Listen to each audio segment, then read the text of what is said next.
Bienvenue dans Dimanche en politique, votre magazine de débat régional. À mes côtés, comme chaque semaine, Laurent Dubois. Bonjour Laurent. Bonjour Patrick.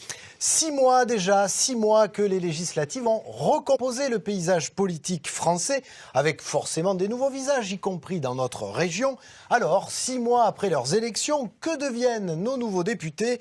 Nous posons la question en pleine semaine de rumeurs, de réformes et de plans d'économie annoncés à l'Assemblée nationale. Avec nous en plateau pour débattre, 3 invités. Bénédicte Taurine, bonjour. Bonjour. Vous êtes député La France Insoumise de l'Ariège. Oui. Face à vous, Jean-Luc Laglaise, bonjour. Bonjour. Député MoDem de Haute-Garonne, vous appartenez au groupe Majorité présidentielle. Enfin également avec nous Aurélien Pradier, bonjour. Vous êtes député Les Républicains du Lot. Alors avant, Aurélien Pradier, votre rôle de député du Lot sur le terrain, c'est quoi ? Moi, je crois profondément en l'ancrage territorial. C'est fondamental, je le dis souvent, mais toutes les convictions que j'ai, la culture de l'intérêt général que j'ai pu acquérir, je l'ai acquise au gré de mes différents mandats locaux. Et vous êtes encore conseiller régional. Je suis encore conseiller régional et je tiens à l'exercice de ces mandats-là qui sont fondamentaux. Et à une période où on a tendance à vouloir fabriquer des députés hors sol qui ne seraient qu'à Paris, qui ne voteraient que la loi, qui ne se préoccuperaient pas du terrain. Ça fait pas trop de travail, vous arrivez à tout. C'est ce que disait Bénédicte Taurine, surtout vous deux qui êtes dans des territoires qui ne sont pas forcément desservis par une liaison directe sur Paris. Si nous voulions passer 5 ans de repos, on aurait fait autre chose que d'être candidat aux élections législatives et devenir député. Encore heureux que ça demande beaucoup de travail. Encore heureux que nous l'assumions. Mais cette double composition entre le terrain et le national, pour moi, elle est fondamentale. Et vous savez, on sort de plusieurs mois de discussions où on a eu tendance, où le gouvernement a eu une tendance bien fâcheuse de vouloir opposer l'existence territoriale des députés et l'existence nationale. Sûrement d'ailleurs pour mieux les mettre au pas. En clair, vous êtes pour le cumul des mandats. Écoutez, moi je pense que c'est une bêtise sans nom que demain de n'avoir à l'Assemblée nationale plus aucun député qui a connu le mandat de maire d'une petite commune. C'est un appauvrissement. Alors il y a la mode qui consiste à dire qu'il faudrait qu'on devienne presque des fonctionnaires de la politique, neutres de toute chose, qu'on n'ait pas de racines, qu'on n'ait pas d'histoire. Moi, mes convictions et mes valeurs, je les ai héritées du terrain et je souhaite les porter à l'Assemblée nationale. Jean-Luc Laglaise, vous... Pour revenir au sujet premier. Le sujet premier, c'est quoi ? Nous sommes autour de la table des députés qui avons des niveaux de revenus différents. L'idée, c'est qu'il n'y ait pas nécessairement besoin d'avoir une fortune personnelle pour devenir député. Moi, j'ai 31 ans, je n'ai pas un patrimoine délirant, même il est très modeste, et je souhaite pouvoir exercer mon mandat de député comme mon collègue Olivier Dassault, qui a un patrimoine bien plus considérable, peut le faire. Bon. Donc il faut que l'Assemblée nationale, et chaque Français est capable de le comprendre, permette à tout le monde d'assumer son mandat de député. On a des frais. Moi, je passe 2 jours par semaine à Paris, à l'hôtel, il faut payer l'hôtel. Je fais l'avance, l'Assemblée nationale rembourse. Chacun est capable de le comprendre.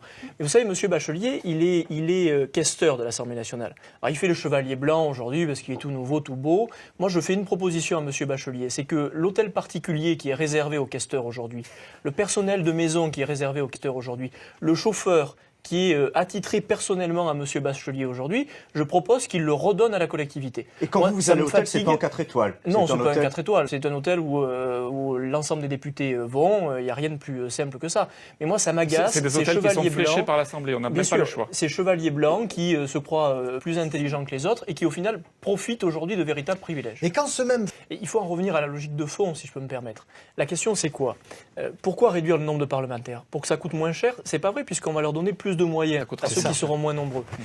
La question de fond, et je le redis avec insistance, moi depuis 6 mois je suis frappé par une chose, c'est la volonté méthodique du gouvernement d'affaiblir le Parlement, d'affaiblir les députés. Ça a été vrai avec la réserve parlementaire, c'est vrai avec la réduction du nombre de députés, c'est vrai avec les moyens qui nous sont de moins en moins donnés, etc., etc.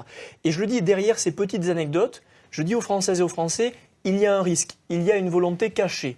Cette volonté cachée, c'est l'affaiblissement du Parlement au profit du tout-pouvoir présidentiel.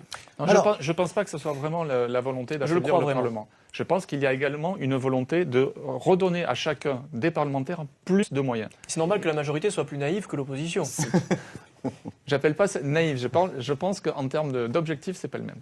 On ne l'a pas vu dans le reportage, mais ce que voient le plus souvent des députés à l'Assemblée nationale, nos téléspectateurs, c'est les questions au gouvernement.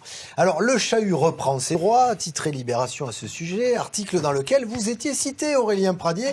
On n'est pas là pour que les ministres passent une heure confortable dans leur fauteuil. L'Assemblée, c'est aussi la représentation des aspérités. Mais quitte à ce que ce soit le chahut. Figurez-vous que j'assume totalement. Ce côté rebelle me va parfaitement et il me va de plus en plus. C'est un côté cabotin, ça a du sens. C'est un sens. côté turbulent et moi je suis prêt à théoriser la turbulence démocratique. Vous savez, du temps de Gambetta, de Jaurès, relisez les textes, vous verrez qu'il y avait de la turbulence. Et cette tendance à vouloir aseptiser l'Assemblée nationale, il faudrait que nous ayons tous la même cravate, les mêmes mots, la même courtoisie, la même délicatesse, c'est insupportable. Donc j'assume ce côté pirate qui consiste de temps en temps à chahuter les collègues, comme ils me chahutent aussi. Mais vous savez, derrière tout cela, il se cache aussi beaucoup de travail. Il se peut que je chahute dans l'hémicycle, et je l'assume. Je suis aussi très présent en commission, comme beaucoup de mes collègues. J'ai déposé plus d'une centaine d'amendements. Il y a aussi un travail de fond.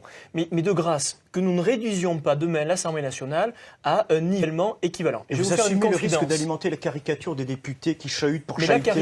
La caricature, figurez-vous qu'elle sera plus du côté de ceux qui sont des clones que de ceux qui ont des différences. Moi, je sais d'où je viens, je sais qui je suis, je connais mes convictions. Il n'est pas question que je m'assoie dessus au prétexte qu'il faudrait que nous soyons tous à la mode et à la même mode. Alors, est-ce que la majorité... On a un autre outil qui sont les questions écrites. Oui. Chaque semaine, toutes les semaines, je dépose une question écrite au gouvernement. Et vous avez une réponse? Eh bien, figurez-vous qu'il m'a fallu écrire au président de l'Assemblée nationale parce que la première question écrite que j'ai posée, c'est le 20 juin. Et depuis le 20 juin, il y a pas, le ministre en question n'a pas été capable de me répondre. Alors cette durée-là... Quand je vois le J'ai déposé une cinquantaine de questions, j'ai pour l'instant 5-6 réponses. C'est un scandale. Et le président de l'Assemblée nationale, lui-même qui prétend vouloir mettre au pas le gouvernement pour ce qui concerne le contrôle fait par les députés, n'a pas réagi sur le sujet. Donc il y a quand même le délai, on vient de parler de délai. Petite remarque, pardon, mais ce que vous dites est juste absolument scandaleux.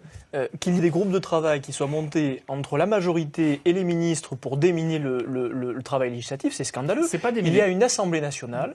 Il y a une Assemblée nationale élue par le peuple avec la diversité, qu'elle vous convienne ou qu'elle ne vous convienne pas, c'est un fait.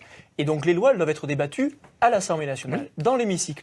Pas dans les cabinets ministériels, pas dans les dîners en ville au ministère aux frais du contribuable. Non, c'est à l'Assemblée nationale que ça doit se faire.